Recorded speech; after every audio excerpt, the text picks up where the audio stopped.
Decíamos el tema 21 del 6, Día Internacional del Yoga, beneficios, por qué se conmemora el día, quiénes pueden practicarlo, etcétera, etcétera. Estamos en comunicación con María Belén Leiker, profesora de yoga. ¿Cómo le va? Muy buen día. Walter Zurdo, Alejandro Drescher la saludan. Hola, buenos días Alejandro, Walter, ¿qué tal? Buen Bueno, día. mirá en el lugar en que está, mira, ya está lista ahí para empezar a hacer Para empezar el día. yoga con nosotros, mira. Estoy, sí, acá en mi pequeño estudio, en el campo, en la zona de Colonia Refino. Tal cual. Bueno, hoy por hoy el yoga ha roto la brecha que por allí uno pensaba. Jóvenes, mediana edad, adultos, es decir, el yoga congrega a todos, hasta casi desde el nacimiento, ¿no es cierto? Sí, sí, ya desde el embarazo las Claro. mujeres pueden empezar a practicar. Ujú. Y bueno, para los niños la edad recomendada es a partir de los 15 años, de los 5 años, perdón. Pero no hay un límite, un tope en la práctica. Se puede practicar hasta muy avanzada edad Claro, y en todas las edades tenemos beneficios. tal cual. Bien, María Belén, hablamos de estos beneficios, ¿no? Y en cuanto a la edad que se puede empezar a practicar, ¿no? ¿Y a partir de cuándo vemos esos beneficios? Desde el primer día de la práctica, porque al iniciarse la práctica se genera una conexión con el cuerpo a través de la respiración, que es lo que más trabajamos en yoga. En yoga trabajamos posturas y respiración. A partir de ahí, la persona que comienza a practicar empieza a percibirse desde otros lugares, al conectarse con la respiración, al ir percibiendo su cuerpo desde otros lados. Y te podría decir, desde el primer día en que se inicia la práctica, se pueden ir percibiendo esos resultados. Por supuesto que debe ser extendido en el tiempo. La práctica de yoga es un estilo de vida. Es un estilo de vida que lleva a una alimentación saludable, a hábitos saludables. Así es que, bueno, los niños son beneficiados. Ya al día de hoy en muchos colegios se está dando la práctica de yoga. Sirve para trastornos de ansiedad, para falta de concentración. Hoy en día tenemos niños con el tema de las tablets, de los celulares, muchas horas. Entonces, la práctica de yoga los vuelve a la tierra, por así decir. Y bueno, esto sucede también con los adultos, ¿no? Que muchas veces estamos dispersos, entretenidos con todo lo que nos rodea y dejamos de conectarnos con nosotros mismos, ¿no? Con nuestra respiración, con nuestro cuerpo. Justamente, ¿no? El hecho de que sea también, a ver, como a ver, el yoga no se puede encasillar en sí, digamos, porque depende de cada cuerpo y depende de cada edad también la actividad que uno va haciendo, pero digo por allí como son ejercicios no tan invasivos, de alguna manera uno va escuchando a su cuerpo, tanto los jóvenes como también los adultos mayores, digo que realmente, bueno, es un beneficio muy importante para ellos. Sí, mira, la realidad es que muchas veces se asocia a la práctica de yoga con posturas difíciles, de equilibrio, que requieren mucha fuerza, mucha flexibilidad, Sí, pero en verdad se puede hacer yoga sentado en una silla. eh, Tal vez un adulto mayor o alguien que no tenga demasiada movilidad en su cuerpo puede hacer yoga acostado en la cama. Es decir, es para cualquiera que pueda respirar, eh, decía un gran maestro de yoga. Necesitamos muchas veces concentración, que es lo más importante, ¿no? Yo creo que es un elevado porcentaje de concentración en lo que tiene que ver. Mucho se lo relacionaba también con la práctica del pilates, ¿no? Son dos cosas totalmente distintas, más allá de que son beneficiosas para la salud, pero lo que tiene que ver en la concentración con esto del día a día, el que andamos acelerados todo el tiempo, que es lo que más cuesta, ¿no?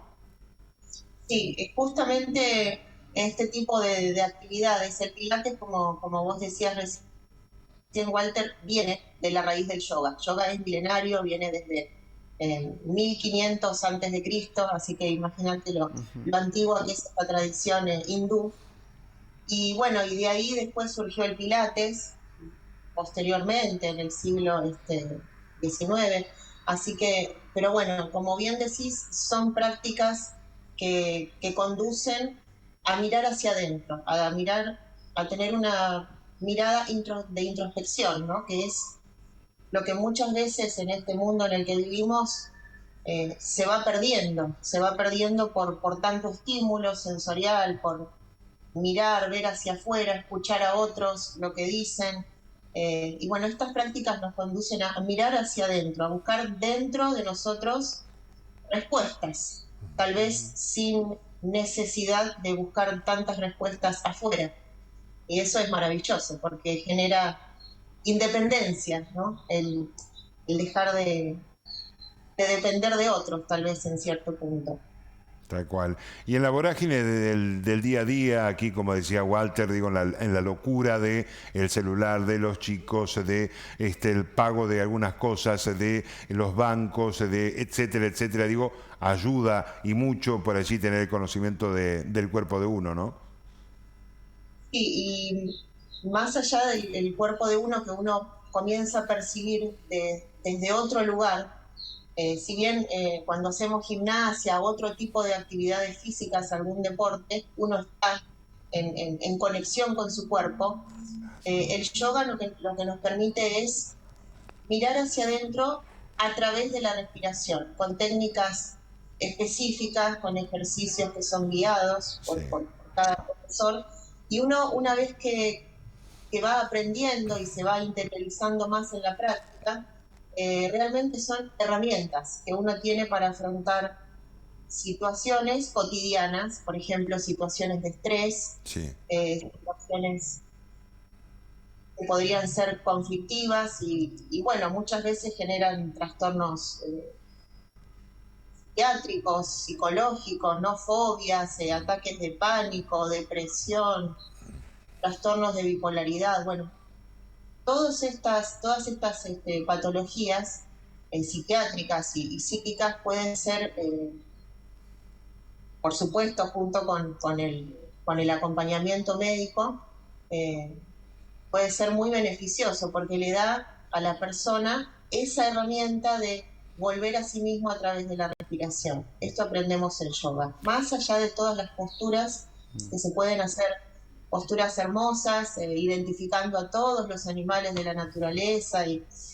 Pero bueno, esto es importante, ¿no? Dejarlo en claro. Todos podemos practicar yoga, aquí sentados, acostados, de acuerdo a la posibilidad física que uno tenga en el día de hoy. No es necesario tampoco grandes instalaciones, solamente un mat, una esterilla y las ganas de mejorar la calidad de vida, de estar mejor. Bien, mejorar la calidad de vida, decía María Belén, algo muy importante, ¿no? Llegar a la longevidad, es importante llegar bien, sobre todo manteniendo práctica de respiración, la flexibilidad sin ir más lejos, ¿no? Porque muchas veces la flexibilidad con los años se va cortando cada vez más si no lo practicamos, uno se da cuenta al atarse los cordones de la zapatilla, algo muy simple muchas veces que nos cuesta, que directamente tenemos que apoyar el pie en algún banco o en alguna cosa por una cuestión de que no se puede agachar. Y van pasando malos años. Y esto se dificulta, ¿no? Y te vemos que ya está ubicada y te queremos hacer dos preguntas. Primero, enmarcadas en una sola pregunta. ¿Cuántas veces es recomendable hacer yoga? ¿Cuántas veces se puede hacer en el día? Una vez, 2 veces o 2 o 3 veces a la semana. Y también ya te vemos preparada y demás. ¿Se podría ver algunas prácticas fundamentales sin ir más lejos de cómo se comenzaría más o menos? Mira, en el día, en la semana, podría decirte que lo mínimo, lo más aconsejable sería 2 veces a la semana, ¿sí? Pero la realidad es que todos los días podemos ir haciendo algunas posturas, algunas respiraciones. Claro. Cuando el practicante se inicia, después te van a ir dando cada vez más ganas de practicar y a veces te das cuenta que no vas a tu clase con tu profesor, pero te encontrás en tu casa o cuando te levantás en la mañana estirándote, porque se convierte en una necesidad para el cuerpo. Como bien decías, el tema de la flexibilidad, esto es importante. Tal cual. Una gran maestra de yoga que lo trajo a Argentina en la década de los 80, Indra Devi, no sé si la recuerdan.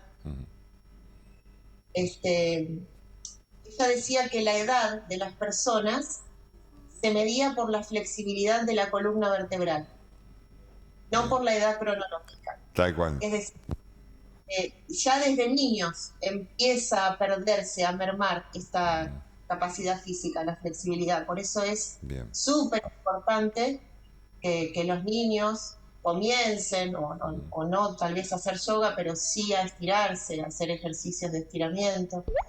Y bueno, y a veces que vean a los padres también, ¿no? Esto incentiva a los niños, a los padres con hábitos saludables. María Belén, consultarte, ¿cuáles serían las figuras básicas que uno tiene que saber de alguna manera en cuanto al yoga? Bueno, mira, esta es una postura básica, sentado con las piernas cruzadas. Sí. Todas tienen su nombre, ¿no? Todas tienen su nombre, hay más de 100 posturas clásicas. Bien. Y desde ahí sus derivaciones, ¿no? Cada profesor con su impronta va haciendo distintas variaciones. Las posturas se adaptan a las personas. Claro. No es que la persona tiene que adaptarse a la postura. Esto también es importante.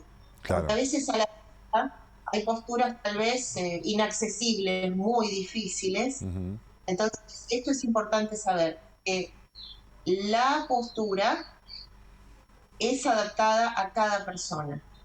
María Belén, también consultarte, digo, por allí, con respecto a esto, ¿no? Esta es una de las posturas que vos decías, pero por ejemplo, si yo me levanto en el día de hoy con alguna dolencia, con algún tema en particular, que por allí incluso no pasa por lo físico, pasa por ahí por lo espiritual, también digamos, ¿hay algunas figuras que me podrían llegar a ayudar a pasar estas cosas? Mira, las posturas de equilibrio, ¿sí? Que generalmente son en postura de pie, cuando uno está de pie, sí. Tienen un aporte muy grande a la parte mental y emocional. Exacto. A veces, sí, cuando practicamos algún equilibrio, es necesario estar con todos los sentidos, más allá de con el cuerpo, con todos los sentidos en el aquí y ahora presente. Entonces, no hay espacio para estar pensando en otras cosas, ni preocuparse por otras cosas. Así que los equilibrios son una gran herramienta. Pero vuelvo a lo que te decía hace un ratito. Fundamental priorizar la respiración, porque podemos hacer posturas hermosas a la vista, estéticamente muy plásticas, armónicas, pero si no hay respiración, no es yoga, es ejercicio físico. Entonces la respiración es la base. Y cuando se va avanzando en la práctica, se llega a estados de meditación. Esto también es importante decirlo. Hoy en día se escucha mucho meditar, quiero aprender a meditar, ¿no? ¿Cómo ha tenido, María Belén, cómo ha tenido que luchar, ahora es otra cosa, ¿no? Pero cómo ha tenido que luchar el yoga a través de la historia, ¿no? Muchas veces peleando con creencias religiosas, porque muchas veces también a través de la historia se decía de que eran adoraciones a otros dioses y demás por parte de la religión católica, ¿no? ¿Cómo ha tenido que, cómo ha avanzado? Qué importante esto, ¿no? Porque cómo nada que ver una cosa con otra, ¿no? Bien dijiste, nada que ver una cosa con otra. El yoga conduce a la espiritualidad interior, fuera de todo lo que tiene que ver con iglesia, credo, culturas. Lleva a despertar la espiritualidad en nosotros, dentro de cada ser. Se dice que todos tenemos un Dios interior, que todos somos un Dios chiquitito, ¿sí? Entonces, lo que conduce la práctica de yoga es a despertar esta luz que todos tenemos dentro, fuera de credos, como bien decías, de religiones, no tiene que ver con eso. católicos, judíos, evangélicos, quien quiera puede practicar yoga y no es necesario creer en los dioses hindú, que son múltiples porque ellos adoran, tienen muchas divinidades. Yo como profesora tengo conocimiento, pero no tiene nada que ver al momento de iniciarse en la práctica. Tal cual. María Belén, agradecerte muchísimo estos minutos. Queríamos no dejar pasar por alto en el día de hoy esta práctica y también, ¿por qué no instar a la gente que le haya por ahí sí llamado la atención, que vaya, que consulte justamente? Es una práctica que se puede incluso también realizar con otras actividades también. María Belén, muchísimas gracias por el contacto. Gracias a ustedes, gracias por ocuparse de este tema y bueno, los invito, estoy los días martes y jueves Bien. en la Sociedad Italiana de Crespo a las 9 horas, así que quien quiera acercarse a iniciarse en la práctica, a probar, los esperamos. Perfecto, acá en la Sociedad Italiana, muy bien, cerquita nomás. Gracias. María Belén Laker, muchísimas gracias, que tenga buen resto de jornada, muy amable. Gracias. Bueno, qué linda nota, me Sí, gusta por esto. La verdad que supuesto, hay que Alejandro hacer. es